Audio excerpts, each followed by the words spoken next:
For the first time ever on camera, Bill Holmes sat down with me. He's the man at the center of the Fairbanks Four post-conviction relief case after he penned a confession that names himself and others as the actual assailants in the '97 John Hartman murder. Holmes began his interview by acknowledging he didn't start off as a hardened murderer. You would say, you would acknowledge that like you told me you went to school, you weren't the kid that skipped school and smoked cigarettes or anything like that. So that's how you were? Yeah, that's how it was. Going to Lathrop, it was all about fun, hooking up with girls, I was very jovial.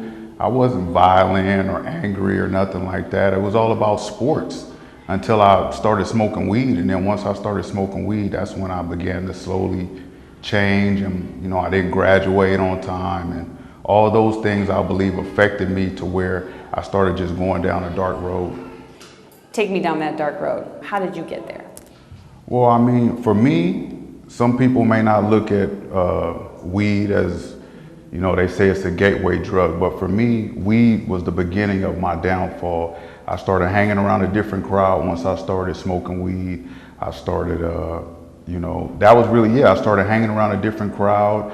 I got introduced to the drug world. I began to sell weed. So at the same time, it was like I was juggling two different worlds. On one hand, I had kids at a young age. I had my kids. I love my kids, but I began to be addicted to weed. So initially, it was just I would do anything to provide for my weed habit, and it began to lead into robbing people, stealing from people, burglarizing houses, and that's how I began to go down that road, and it just got worse and worse. But the money in it, is that kind of something, tell me about that, because you said provide for your habit, but were you also providing for your family? Like what was that situation?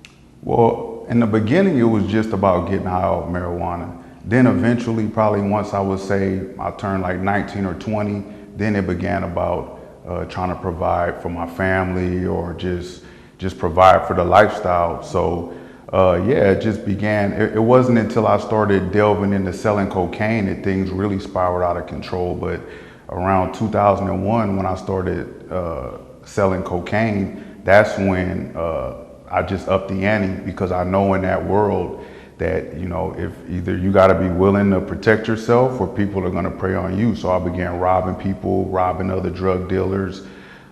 Just if anybody crossed me or had a problem with what I was doing, then I was always willing to take it to the max. And even though up to that point I hadn't killed anybody, I think most people knew that I was willing to use my gun. So once I entered the dope game, it just got worse.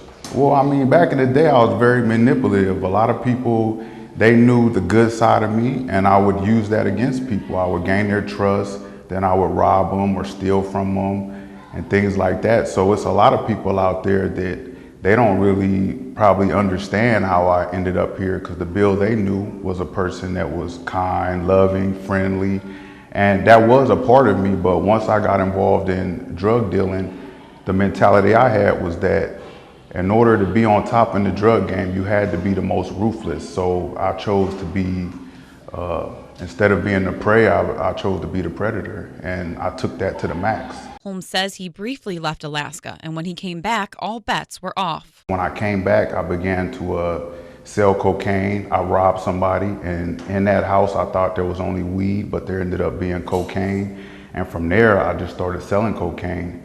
And once I started selling cocaine, man, it just took me into another world. So I was just robbing people. I was making a lot more money.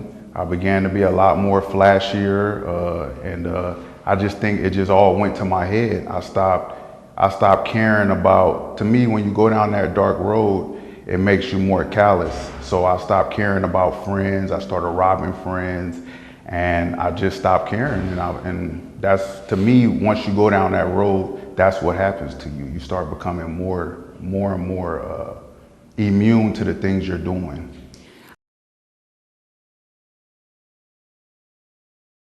I want to touch, we're going to come to the Fairbanks Four, obviously, but one of the things that seems to be the crux of this state, right, of their case is you were put up on trial for killing two people.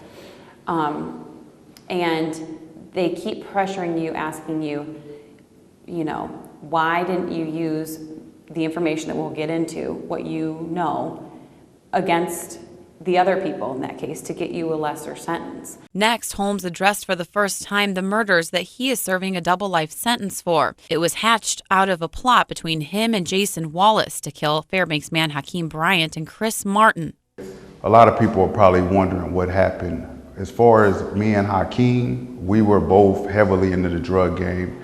We eventually became somewhat of partners, and basically there was an incident that took place where he lost a lot of cocaine, and he ended up having less money than me, let's just say it. So there was a lot of, I heard he was talking about me behind my back, and I held a lot of resentments for that anger. I felt like he double-crossed me. So when I did meet up with Jason Wallace, that's when we put together the plan to rob Hakeem. So Christopher Martin, he really had nothing to do with it. He was just somebody where I wasn't gonna leave any witnesses, but that's how I got to a place where I could murder somebody, was because it was a lot of resentments and anger, and I felt like he betrayed my trust. So that's how I got to that place. Take me to your mentality that day. What is it like for you to pull that trigger? Well, honestly, when I met back up with Jason Wallace in 2002, it was like me and him were like dynamite. If I don't believe I would ever fully got to that place without him. But when we met back up and he was crazy, by then I was crazy. So it was like we put together this plan. But as far as me, what I did in California, I mean, I pumped myself up. Once I was down there, I did feel like, well, we're in this together. He's expecting me to take care of these guys and get the money, and I'm expecting him to make sure that nobody's able to say that I came on the trip. So I think once I left Alaska, it was like I felt like, man, I gotta do it. You know, we boys, me and him was tight. So I looked at it like he was counting on me. I said I was gonna do it. So yeah, I just pumped myself up. Before I did it, I really just like looked in the mirror like, man, I'm about to do this. And things just lined up to where it just so happened that night, I was actually driving, and when Christopher Martin asked me to drive, because he had drove all the way from Washington to California, I was thinking, okay, I'm gonna do this. And we stopped at a rest stop. When I came out, he was in the back seat, and that was like his way of telling me to drive. So I thought, man, this ain't gonna happen, because if we go all the way to California, I'm not gonna do it. So as we were driving probably about 45 minutes, he said, pull over, he had to use the bathroom. And when we pulled over, he got out and used the bathroom. Then I got out and used the bathroom. And then he just went and sat in the front seat because he said I was driving too slow. And that's when I got in the back seat and I shot Hakeem in the back of the head first, one shot. And then I shot Chris till he stopped. He hollered when I shot Hakeem, and I just kept shooting him until he stopped hollering. In the head, Hakeem was in the driver's seat and the other guy was in the passenger seat? No, Hakeem was in the passenger seat. I sat right behind him as I was getting in, and I didn't shut my door. I just put the gun in the back of the headrest and shot him. And so then what? You're alone in the car. No, I pulled Christopher Martin out the car and just left him on the side of the road, and then I drove probably like a quarter or half a mile with Hakeem sitting right there, and then I pulled him out the car and I drove and stopped at a hotel for about 30, 45 minutes, and I turned around and came back all the way to Washington. And with Hakeem in the car? No. I had already pulled him out the car. But yeah, then I called Michonne Wallace, who came and picked me up and was just, Jason didn't tell her what we were doing, but he told her to do whatever I said. Have you ever thought about like Hakeem's family? Yeah, of course. I've thought about Hakeem's family. I've thought about his wife. Not very many people speak about her because she didn't live in Fairbanks, and I don't think she wanted anything to do with it outside of, I remember her contacting the newspaper and telling them that Tika wasn't his girl or his wife, she was, but I knew them. I knew his wife. I went to school with her. So me and her were friends, so I always just think about the fact that, you know, for her to know me and to think that I could do this to her husband and somebody else I knew, I know that, I know it's crushed her and she don't even, I remember seeing somewhere where the police asked her, do you know Bill Holmes? And she said no. And I felt like even though she knew me, in her mind, she's thinking, I don't even know that guy. Is this the first time that you've talked about Hakeem and stuff? Like that when you told me that? I mean, it's the first time I've ever admitted to anybody that I killed them. I ain't never admitted that to nobody. You didn't admit that in trial? Absolutely not.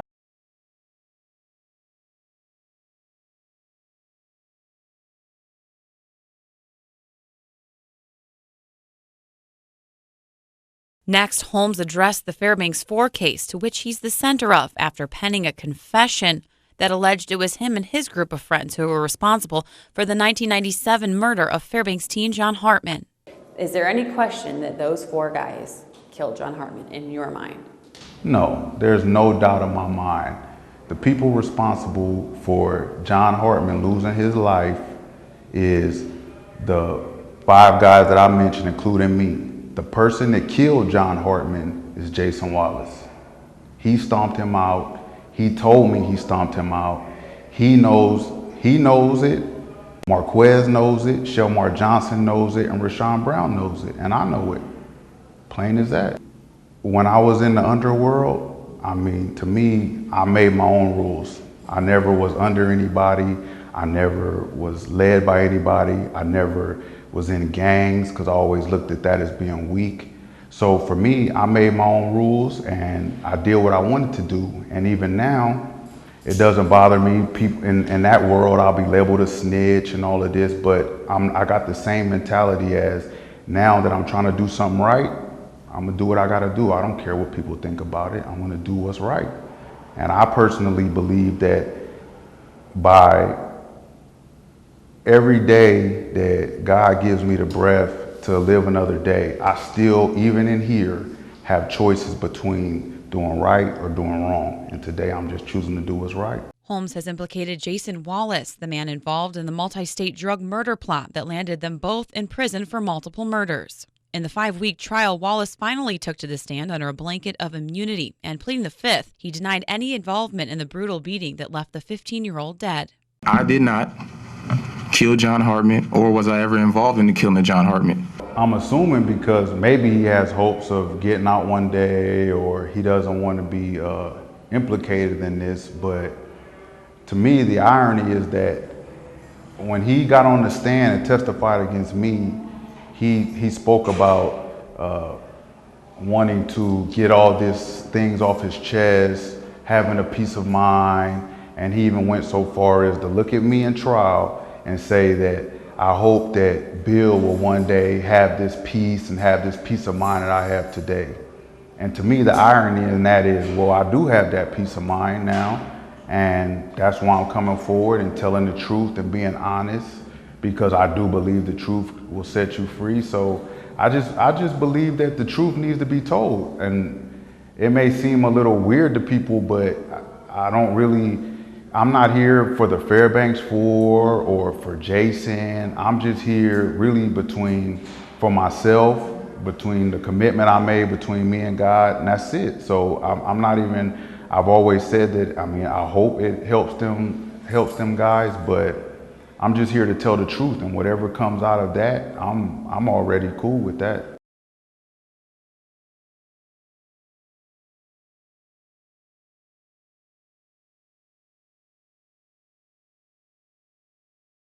The state in their arguments say Holmes isn't credible because he never used this information in his double murder trial in which he was convicted, and others have said they believe he stands to gain something from coming forward. He's got nothing to lose, so they're gonna take care of him on his books and this and that. What would you say to those people? Have you ever received money from them? The Fairbanks Four has never offered me anything. Marvin said what he said in his letter, but he's never, I didn't know what he meant by that. I never knew about a reward. They've never offered me the reward. They've never told me I'm gonna get the reward. I just heard that from the cold case detective that there was a reward, but no one's contacted me that has to do with the Fairbanks Four, the Native community, outside of that one letter from Marvin. No one's offered me anything, and I haven't received a dime, and I I don't intend to or look forward to receiving a dime or anything. Why do you think it's so hard for people to believe that you're just doing the right thing? Well, I mean, there's a big misconception. I mean, people just look at the fact that, hey, I was involved in a double murder and that's it. They just believe that that's it, that's all he is. He's nobody, he's nothing, he don't believe anything he says, and so on and so forth. So I think that most people, unless they have a family member in prison or know somebody that's locked up or are directly involved, most people, have their own view of prison and all of that. Holmes has never addressed the public with any of this information, but prior to sitting down, he made it clear that he wanted to address a certain group of people. What would you say to them?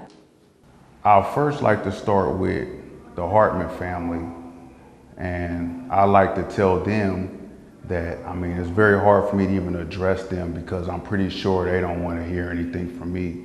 But I still want to apologize to them for my role and responsibility and their son or brother or whoever he was to them to lose his life senselessly like that. And I just want to tell them that any anger or resentments or need for justice that they may feel should not be directed towards the Fairbanks Four. It should be directed towards us. And I stand here today, or I sit here today, and I tell them with every fiber in my being that the person that killed John Hartman was Jason Wallace. And to the Fairbanks Four, I want to apologize to them as well because they can't get back this 18 years that they've lost while being in prison. And I know what it's like to be in prison. I know the journey that they've been on behind these brick walls. The part I can't vouch that I know is how to go through all of this and be innocent. So to them, I want to apologize to them for my responsibility and role in any way that they've lost these 18 years of their lives. I'd like to apologize to their mothers and fathers in the Native community. And I remember reading in a paper that one of their moms talked about because of the proceedings that she was losing hope. And I just hope in some way, form, or fashion that she continues to keep hope and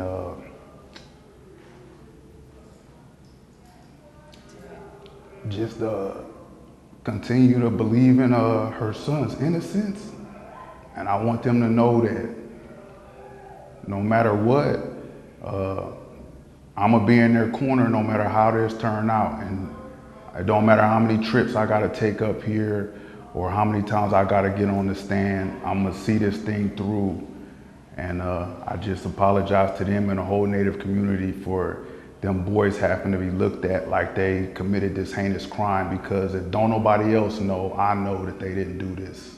In my deposition, anything that pertained to my case in California, I pleaded the fifth. And it wasn't until October the 4th that I made my mind up that whatever Ms. Bachman asked me, I was gonna answer it. Because in my deposition, that's all she asked. She asked 90% about that and very little about the Fairbanks Four. So for me, me coming forward, admitting that I committed these crimes, this is gonna be huge for my mom, for my family, for my children. So that's what I cared about with doing that, but I'm doing it anyways because I don't want, when I raised my hand, I said I would tell the truth, the whole truth, and nothing but the truth. And that's what I decided to do, as much as it's gonna hurt the people that I love. But I just hope that people will at least give it some thought that, man, why would he admit to all of this and say all of this about himself? There must be some truth to what he's saying about this, because at the end of the day, it's true. They need to let them guys out of here. They didn't do it. It's unfortunate of people it may affect, but they didn't do it. Simple as that.